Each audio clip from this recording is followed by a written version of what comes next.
Hello, welcome to future robotics technology.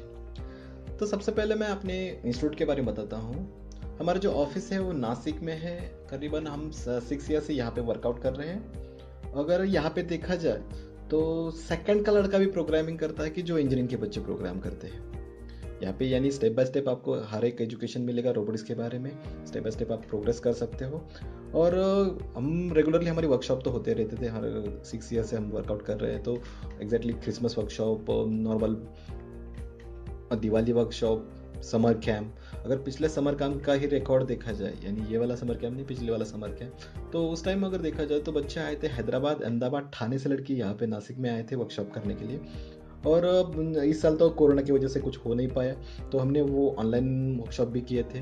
अगर उसका record अगर देखा जाए तो even with in a 2.5 month हमने 10,000 से भी ज़्यादा सब्सक्राइबर कर लिए, यानी एडमिशन्स करवा लिए हैं उसकी उस चीज़ के लिए, यानी इस प्रोग्रामिंग कोर्स के लिए। और क्योंकि अभी हमारे जो क्लाइंट अगर देखा जाए तो लंदन के भी क्लाइंट है, कुवैत के भी क्लाइंट है, ऑल ओवर इंडिया पूरे बच्चे यहाँ पे वर्कआउट कर रहे हैं, बच्चे सीख रहे हैं। ओके, तो सबसे पहले मैं अपने खुद के बारे में बताता हूँ। माई सेल्फ शिवराज राउत और robotics from IIT Guwahati. Basically मैं बिलोंग करता हूँ सोलापुर डिस्ट्रिक्ट में, बारसी करके तहसील है, वहाँ से मैं बिलोंग करता हूँ। देखा जाए तो हाँ, I am a robotics education specialist.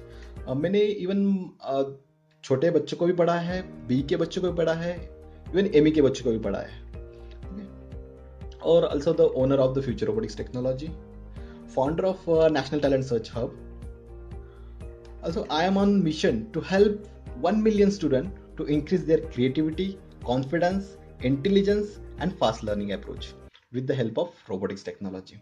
अभी ये सब बताने से पहले मैं आपको एक चीज़ बताना चाहता हूँ कि एग्जैक्टली हमने, यानी मेरा ये टारगेट क्यों था कि ये रोबोटिक्स इंस्टीट्यूट बनाना है, ऐसा क्यों मैंने सोचा, उसके बारे में कुछ बताना चाहूँगा। बात तब की है, अराउंड 2011 की बात है। तो तब मेरी इंजीनियरिंग की पढ़ाई चल रही थी। उस टाइम मैं सब यानी घूम रहा था, तब मैंने देखा कि यानी उस टाइम हमारे जो सीनियर थे, उन सीनियर बच्चों का, सीनियर जो लड़के थे, तो उनका कैंपस इंटरव्यू राउंड चल रहा था। मतलब कि वो कंपनी, बहुत सारी कंपनी आई थी और वो कैंपस सिलेक्शन कर रही थी, मैंने बच्चों को जॉब सिलेक्शन के लिए क्राइटेरिया था उस टाइम कर रही थी। पर मैंने वहाँ पे यानी कोने से देख रहा था, तो मैंने ऑब्जर्व किया कि कुछ बच्चे तो बहुत खुश थे क्योंकि उनका जॉब सिलेक्शन हो गया था। यानी उनको एक्साइटमेंट था कि मुझे जॉब मिल गया है, मुझे अच्छी जॉब मिल गई है, मुझे अच्छा पेमेंट मिलेगा, वो खुश थे। और कुछ बच्चे ऐसे थे कि जिनको जॉब नहीं लगी थी, वो नाखुश थे। एक तो लड़का था, मैं उनका नाम मेंशन नहीं करना चाहता, पर उसका वो देखा जाए तो उसके पेरेंट भी आए थे और वो एक पुअर फैमिली से बिलोंग करता था। मतलब कि इंजीनियरिंग की फीस भी जो है वो यहाँ से वहाँ से लेके आके उसने किया था। पढ़ाई में अच्छा था, पर कैंपस राउंड के सिलेक्शन में वो कर नहीं पाया, यानी उसका सिलेक्शन भी नहीं हो पाया। यानी वो रो रहा था, पेरेंट रो रहे थे। यानी मेरे माइंड को उस टाइम एक टच हुआ कि ऐसा नहीं होना चाहिए। उसी टाइम मैंने डिसाइड किया था कि मैं ऐसा कुछ करूंगा लाइफ में कि किसी के सामने बेग करने की जरूरत नहीं पड़नी चाहिए कि मुझे जॉब देते हो, या मुझे ये जॉब चाहिए, मुझे ये जॉब दो। आपको डिसाइड करने की पावर चाहिए कि आपको कौन सी कंपनी चाहिए। कंपनी वाले आपसे पूछने चाहिए कि क्या आप मेरे साथ पास आके काम करोगे।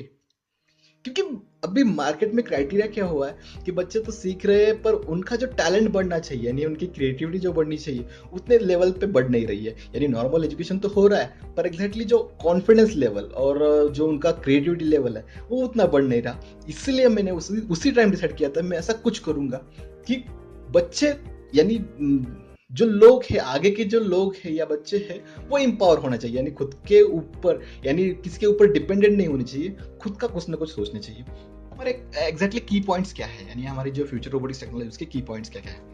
तो national talent search for mission 2020, मतलब हम क्या करने वाले हैं, जैसे कि आपका ये अभी आपका तो फर्स्ट कोर्स है, यानी रोबोटिक्स के लिए सबके लिए आपको फर्स्ट रोबोटिक्स का ये फर्स्ट स्टेप करना पड़ेगा। उसके बाद में यानी कैसे होता है कि हर एक अलग अलग स्टेप्स है national talent search for mission 2020। मतलब हम क्या करने वाले कि जैसे कि रेगुलरली स्टेप्स है हमारे, आपको वो गो थ्रू करने पड़ेंगे।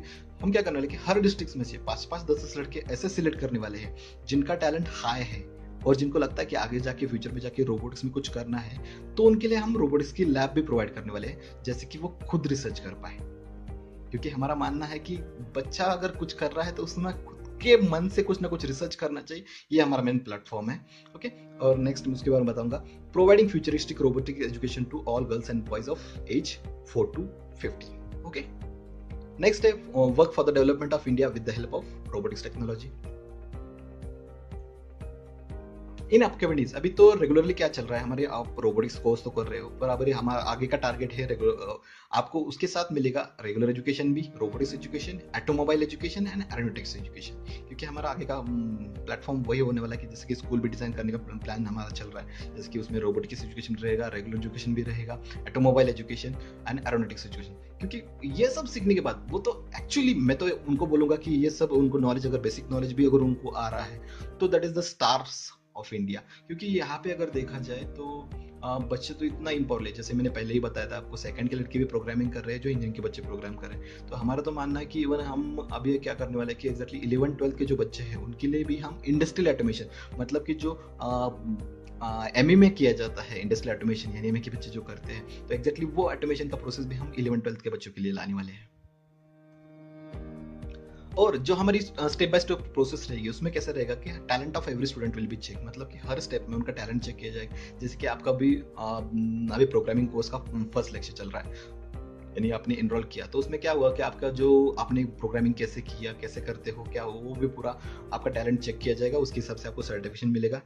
वी विल सिलेक्ट, जैसे मैंने पहले बताया था कि वो नेशनल टैलेंट का प्रोसेस है, we will select 5 talented student from the all districts of India. हर डिस्ट्रिक्ट में से हम 5-5 10 लड़के सिलेक्ट करके उनको रोबोटिक्स की लैब प्रोवाइड करने वाले हैं। ओके, और जो भी सिलेक्टेड लड़के रहेंगे उनको क्या आफ्टर क्लास 10th के बाद का करियर गाइडेंस का प्रोग्राम भी अलाउ किया जाएगा, जैसे कि वो आगे क्या करना चाहिए, कैसे ऊपर करना चाहिए, कैसे खुद का इनकम यानी खुद के बेसिस के ऊपर कैसे काम कर सकते, कैसे लर्न कर सकते, वो भी उनको बताया जाएगा। आपको बताऊं उसके बेनिफिट्स आपको क्या क्या मिलेंगे। इंक्रीजिंग लॉजिकल थिंकिंग, यानी आपकी लॉजिकल थिंकिंग तो बढ़ेगी। नेक्स्ट है इंक्रीजिंग क्यूरियोसिटी टू क्रिएटिविटी, मतलब कि कैसा होता है कि बच्चों में क्यूरियोसिटी बहुत होती है कि एग्जैक्टली नया चीज क्या है, वो सीखने की क्यूरियोसिटी दे। तो हमारा काम वही है कि उनकी क्यूरियोसिटी को हमें ट्रांसफर करना है क्रिएटिविटी में।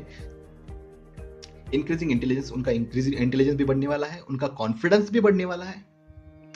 इंक्रीजिंग फास्ट लर्निंग अप्रोच, यानी उनका फास्ट लर्निंग अप्रोच भी बढ़ने वाला है। सर्टिफिकेट, और हर एक कोर्स के बाद में आपको सर्टिफिकेट भी मिलेगा। Make a difference from other, क्योंकि बाकी बच्चों से कुछ ना कुछ आपको डिफरेंस होगा, क्योंकि नॉर्मल तो एजुकेशन सब ले रहे हैं, सब टैलेंटेड है, और उसकी यानी हर एक बच्चे के पास कोई तो नई चीज होनी चाहिए। That is the make a difference from the others. Future of the world, और आपको तो सब पता है, क्योंकि एग्जैक्टली रोबोटिक्स आगे का टोटल फ्यूचर जो आने वाला है वो पूरा रोबोटिक्स है, और आपको फ्यूचर रोबोटिक्स के बारे में आपको सीखने को मिल रहा है। That is the future of robots.